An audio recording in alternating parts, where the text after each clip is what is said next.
Ito mga bossing, pag-usapan natin ang kaganapan sa Asian Games at Casimiro. Sikat na sikat daw ito sa bansang Japan.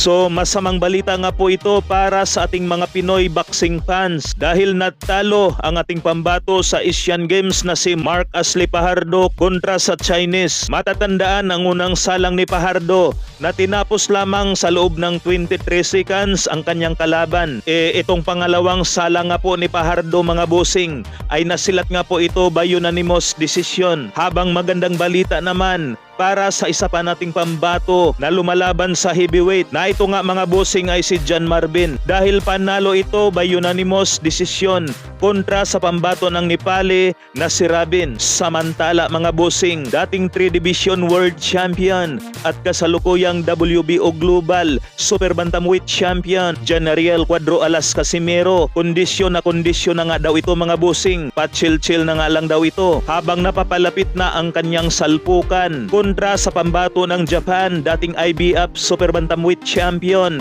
Yukinori Ogoni. Birada naman ang brother coach ni Cuadro Alas Casimiro mga bossing na si Jason Casimiro. Nagkakaubusan na raw ng ticket sa Japan dahil kung sikat daw si Cuadro Alas dito sa Pinas mga bossing, mas sikat daw si Cuadro Alas sa bansang Japan. Narito ang karagdagan mga bossing.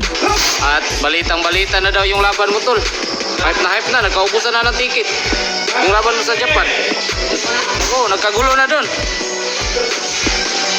Yung mga fans ni Naoya Inoue, nagkaano na.